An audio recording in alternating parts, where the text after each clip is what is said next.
Moi, ce rêve Paris 2024, déjà, c'est y être sélectionné, monter sur le tapis pour combattre, défendre la France et essayer d'aller chercher le meilleur des titres. Donc j'avoue que j'essaye de me voir sur le podium et que c'est quelque chose qui me rend, ça m'envoie des paillettes, quoi. Bonjour, donc je m'appelle Anatole Rubin, j'ai 31 ans, je suis dans l'équipe de France de para-judo et donc j'ai bon espoir de peut-être me sélectionner et de participer aux Jeux paralympiques de Paris.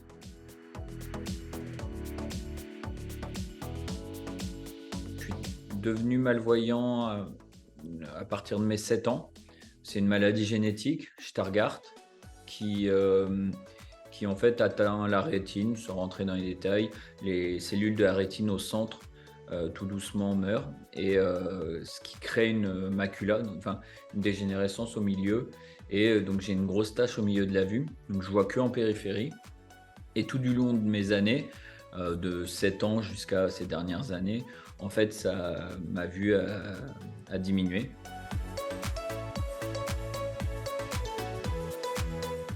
J'ai commencé le judo déjà très très jeune, à 5 ans, dans l'Aube, à Troyes, donc un petit club de quartier, les Judo J-Troyens. Et en fait, j'ai fait tout mon cursus en valide. Je suis parti faire mon lycée en internat à Paris. Et arrivé à Paris, donc c'était un lycée pour malvoyants. Et donc on a eu un entraîneur qui est venu nous donner des cours au sein de l'internat.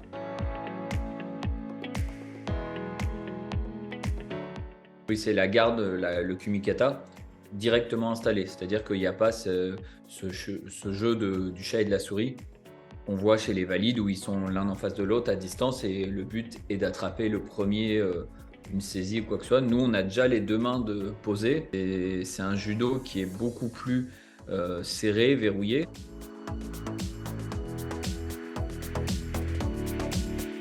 Ce côté, la définition du judo, la voie de la souplesse, alors ça fait très, voilà, je sors le mot du judo, mais j'aime beaucoup en fait. Il y a ce côté, on se met dessus, on s'affronte, on se bagarre, mais en fait, si tu veux arriver au meilleur des niveaux, il faut arriver à trouver une certaine souplesse, une certaine fluidité dans tes mouvements, dans ton combat, dans la lecture de ton combat.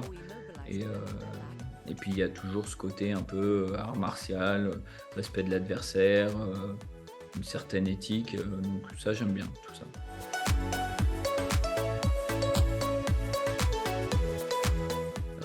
Être le meilleur entre guillemets de sa catégorie en France et, je pense que c'est pas où, c'est le classement international. Dernièrement, ils nous ont parlé peut-être des 20 premiers.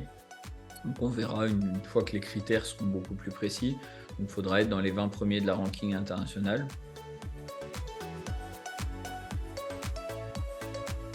Je vais très souvent courir le matin, faire un petit footing. Alors je cours sur piste d'athlée vu que je ne peux plus courir ni sur trottoir, ni dans un parc, ni des choses comme ça. Souvent le midi, j'ai des entraînements de jiu-jitsu brésilien. Donc c'est le combat au sol grossièrement du judo. Et le soir, j'ai souvent un entraînement de judo, donc soit au club, soit au pôle espoir de Nantes, soit au pôle universitaire.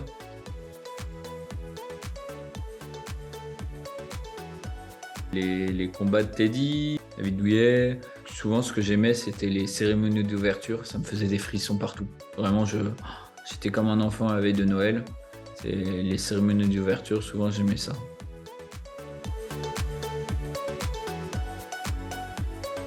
Mais si j'avais à dire un nom, c'est un nom qui malheureusement est pas très connu, c'est Cyril Jonard. C'est un judoka qui est maintenant aveugle et sourd, enfin malentendant. Et en fait qui a autant de titres que Teddy Riner. Quelqu'un qui est âgé, il était à Athènes, choses comme ça.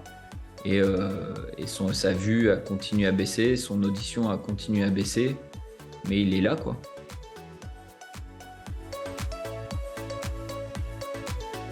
Arriver sur les podiums à toutes les prochaines échéances et de ce fait là me sélectionner, montrer à l'équipe de France que mon investissement et leur investissement, il n'a pas été inutile. Et de ce fait-là, pouvoir défendre au jeu ma place en représentant la France et puis essayer d'aller accrocher la plus belle des médailles, quoi.